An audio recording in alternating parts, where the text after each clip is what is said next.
অনেকের খুব অসুবিধা হচ্ছে কেন আইন পরিবর্তন হচ্ছে। অনেকে 5 বছরের জন্য ইনভেস্ট করেছিলেন, টাকা পয়সাতে টিকিট কেটেছিলেন, দিয়ে জিতেছিলেন টিকিট কিনে যে 5 বছর কামাবো, তার থেকে 2 বছর মাইনাস হয়ে যাচ্ছে। কষ্ট তো হবেই। এখনো ঋণ শোধ হয়নি, কয়েক লাখ টাকা দিয়ে টিকিট কিনেছেন।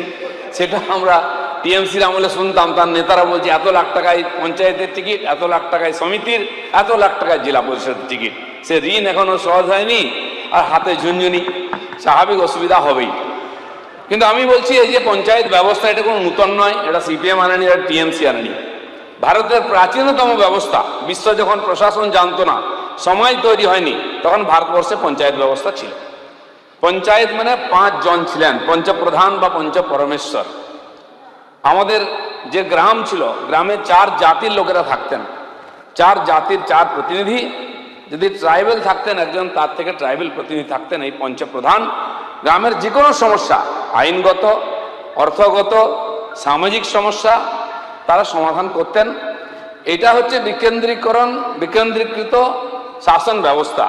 তখন হয়তো গণতান্ত্রিক কনসেপ্ট ছিল না, কিন্তু এর চেয়ে ভালো গণতন্ত্র বিশ্বে হতে পারে না। তো 5 জনের জায়গায় আমরা তো 2 জনকে নিয়ে এসেছি, এক্সিকিউটিভ অ্যাসিস্ট্যান্ট আর সেক্রেটারি। 1 জন থেকে 2 জন করছি, এ তো বিকেন্দ্রীকরণ হলো। তো এর চেয়ে বিকেন্দ্রীকরণ হয় না। আসলে একটা স্লোগান বাংলার পঞ্চায়েতে খুব পপুলার, উপরে ভগবান আর নিচে প্রধান। এই প্রধানের জন্য যারা কান্নাকাটি করছেন না, তাদের কিছু বিশেষ ব্যাপার আছে। এই প্রধানকে শক্তিকরণ করতে দেবো না আমরা। পঞ্চায়েত বিকেন্দ্রীকরণ মানে সাধারণ মানুষের মধ্যে ক্ষমতার বিকেন্দ্রীকরণ হওয়া উচিত। সেই পঞ্চায়েতে যদি 10,000 লোক থাকে, 10,000 লোককে আমরা শক্তিশালী করতে চাই, তার হাতে গণতান্ত্রিক অধিকার দিতে চাই, একজন চোর প্রধানকে নয়। আর সেই জন্য এই বিল নিয়ে এসেছি। আর জেনে রাখুন, এই বিলে কোনো পরিবর্তন হচ্ছে না, কারো অধিকার ছিনিয়ে নেওয়া হচ্ছে না, কোনো ব্যবস্থার পরিবর্তন হচ্ছে না। একটাই পরিবর্তন হচ্ছে, যে জন্য পশ্চিমবাংলার পঞ্চায়েত ব্যবস্থা এত বদনাম হচ্ছে, দুর্নাম হচ্ছে, এত হিংসা, এত ক্ষয়ক্ষতি, এত লুট। এখানে যারা বসে আছেন বিধায়করা, তাদের চেয়ে যে কোনো প্রধানের বাড়ি বড়। আপনার বাড়ি 3 তলা নাই, কিন্তু পঞ্চায়েত প্রধানের বাড়ি 3 তলা আছে কিনা? এতে প্রমাণ হয়ে যায় কতটা বিকেন্দ্রীকরণ হয়েছে অর্থের, কোথায় পৌঁছেছে। এত স্বজন পোষণ, এত হিংসা, এত লুটপাট। একটা রেসিডেন্সিয়াল সার্টিফিকেটের জন্য পয়সা নেওয়া হয়, একটা বার্থ সার্টিফিকেট, ডেথ সার্টিফিকেটের জন্য পয়সা নেওয়া হয়। কে নেয়? সেই প্রধানকে আপনারা রাখতে বলছেন। ডিএম তো সই করেন কোটি কোটি টাকার, বিডিও সই করেন। যদি সেক্রেটারি সই করেন, কি সংবিধান অশুদ্ধ হয়ে যাবে? প্রধানকে কেন চোর বানিয়ে রেখেছেন? বিকেন্দ্রীকরণ এটাই হয়। বিডিও, এসডিও, ডিএম সই করলে দোষ হয় না।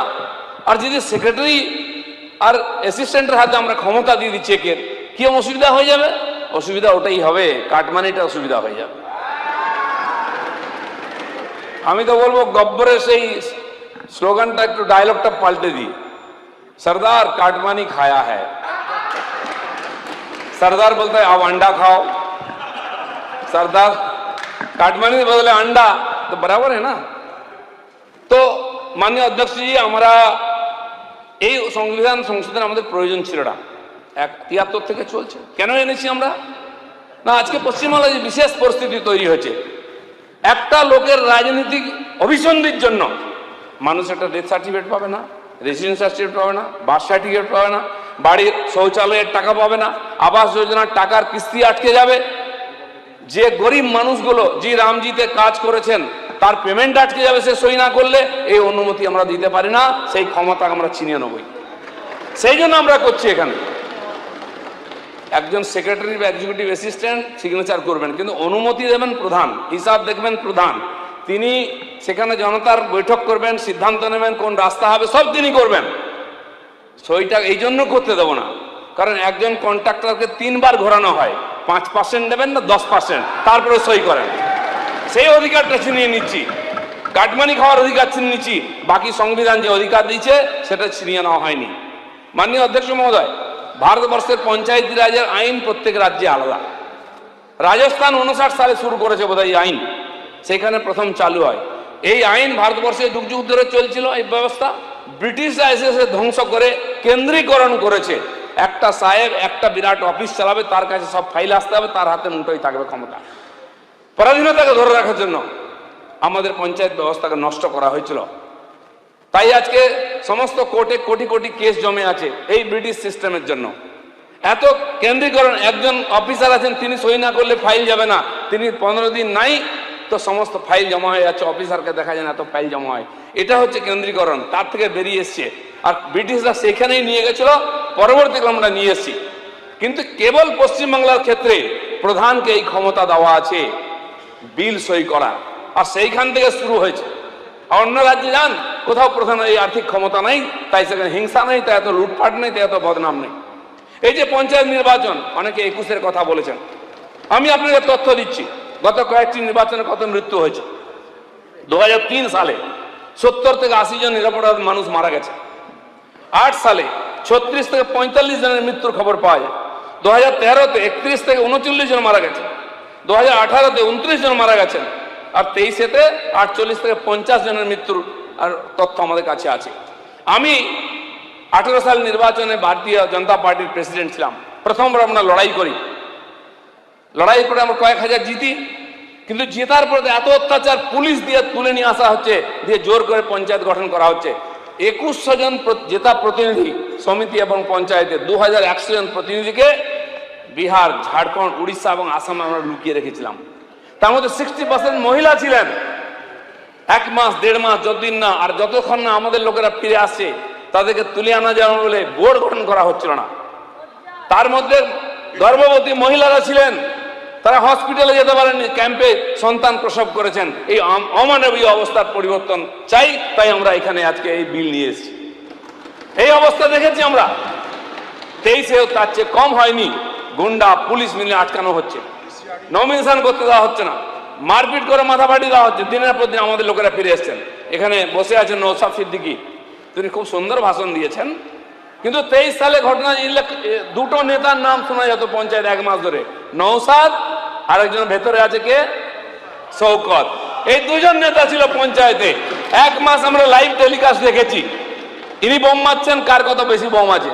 দুর্ভাগ্যবশত আমি সেই বিধানসভায় থাকি, ভাঙড়েতে। রোজ দেখতাম কে কটা বোম মারলে গোনা হতো। মনে হচ্ছে ইউক্রেন রাশিয়ার লড়াই চলছে। বোম, গুলি, মার কাট, বডি পড়ে আছে, হাত পা ছড়িয়ে গেছে, কত লোক মারা গেছে। এই হচ্ছে এই পঞ্চায়েতি বিকেন্দ্রীকরণের ব্যবস্থা, এর পরিবর্তন চাই। কেন নিরপরাধ মানুষ মারা যাবে? আর ওই ব্লকের মধ্যে ভারতীয় জনতা পার্টির একটাও নমিনেশন আমরা করতে পারিনি। এটা গণতন্ত্র? এটা জিয়ে রাখতে চান? আসলে আপনাদের দুঃখ হয় প্রধানদের জন্য, ওদের মালকড়ির জন্য, গণতন্ত্রের জন্য নয়। তাহলে আপনারা সাপোর্ট করতেন।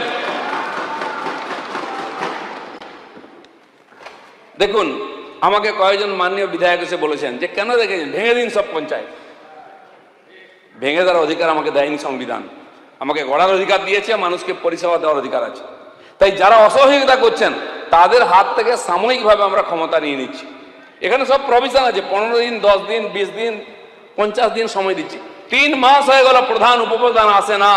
এটা তো অসহযোগিতা, গণতন্ত্রের অপমান। সরকারকে অপদস্থ করার জন্য, সরকার ডেলিভার যাতে না করতে পারে পঞ্চায়েতে কাজ, সেই জন্য অসহযোগিতা করা হচ্ছে। সেই সব লোকের হাতে আমরা ক্ষমতা রাখতে পারি না। সেই জন্য এই বিল আনতে আমরা বাধ্য হয়েছি।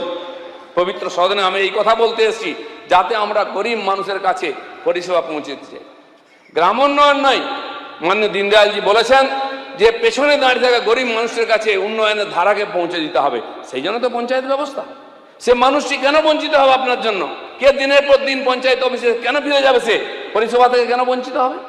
কেন কন্ট্রাক্টররা কাজ করেছেন, তার বিল মাসের পর মাস আটকে থাকবে? কেন গ্রাম সড়ক যোজনার রাস্তা শুরু হবে না আপনি না বলছেন বলে? কেন জিরামজির গত মাসে আমরা নারেগার 1 মাস কাজ করেছি, এবারে জিরামজি শুরু হয়েছে। সেই নারেগার যে বিল দেবো আমরা, 1,56,00,000 কর্মদিবস তৈরি হয়েছে। যে মানুষগুলি কাজ করেছেন, গরিব মানুষগুলি, তাদের অ্যাকাউন্টে টাকা যাবে না যতক্ষণ না প্রধান সই করবেন। এই অধিকার কে দিয়েছে মানুষকে কষ্ট দেওয়ার? তাই আমরা সাময়িকভাবে এই ব্যবস্থা করেছি। এতে কোনো আইনের পরিবর্তন হয়নি, সাময়িক একটা রাস্তা বার করা হয়েছে যাতে পরিষেবাটা কন্টিনিউ থাকে, সাবলীল থাকে। সেই জন্য আজকের এই পঞ্চায়েতের যে বিলের সংশোধন, যে আইনের, সেটা আমি আপনাদের কাছে নিয়ে এসেছি। আমরা কারো আর অধিকার খেয়ে নিতে চাই না। অনেকে বলেছেন ব্যবস্থা আছে নাকি এখানে অডিট করার। কজনকে অডিট করে সাজা দিয়েছেন? সারা ভারতবর্ষ জুড়ে বদনাম আছে পশ্চিমবাংলার পঞ্চায়েত ব্যবস্থা। বাঁধে হয়নি, বাঁধ কোথাও নেই, টাকা চলে গেছে। এরকম বহু রাস্তা নেই, পুকুর নেই, টাকা চলে গেছে। সেজন্য বাধ্য হচ্ছি। এই যে 4 বছর নারেগা বন্ধ ছিল, গরিব মানুষ কষ্ট পেয়েছেন, আমরা একমত। কেন বন্ধ ছিল? এই পঞ্চায়েতে অপরিসীম দুর্নীতি হয়েছিল, তাই কেন্দ্র সরকার হিসাব না পেয়ে টাকার এই নারেগা বন্ধ করেছিল। আবার জিরামজি নামে সেই না শুরু হয়েছে, 100 দিনে যে 125 দিন আসছে, আবার ওই চোরেদের হাতে আমরা এই ক্ষমতা তুলে দিয়ে গরিব মানুষকে বঞ্চিত হতে দিতে চাই না। তাই এই আমরা বাধ্য হয়েছে এই সামান্য সংশোধন করতে। তাই আপনাদের সহযোগিতা, আশীর্বাদ আমি চাইছি। মাননীয় অধ্যক্ষজি, এই যে পশ্চিমবাংলার পঞ্চায়েতে যে পরিষেবা না দেওয়ার যে অচলাবস্থা তৈরি হয়েছে, তার থেকে সরকারের কাজকে সুগম করার জন্য আমি এই সামান্য পরিবর্তনের আবেদন নিয়ে আপনাদের কাছে এসেছি। আমি আশা করব গ্রামের গরিব মানুষ যারা বলছেন যে গরিব পঞ্চায়েতকে বঞ্চিত করা হচ্ছে, তারাই 10 বছর ধরে মিউনিসিপ্যালিটিতে নির্বাচন করেননি, 8 বছর ধরে নির্বাচন। কলকাতা কর্পোরেশন 10 বছর নির্বাচন হয়নি, খড়গপুর দুর্গাপুর 8 বছর নির্বাচন হয়নি। কে সেখানে বসিয়েছে অ্যাডমিনিস্ট্রেশন? আমরা বসাইনি, আপনারা বসিয়ে দিয়ে গেছেন। সেখানে গণতন্ত্র খণ্ডিত হয় না?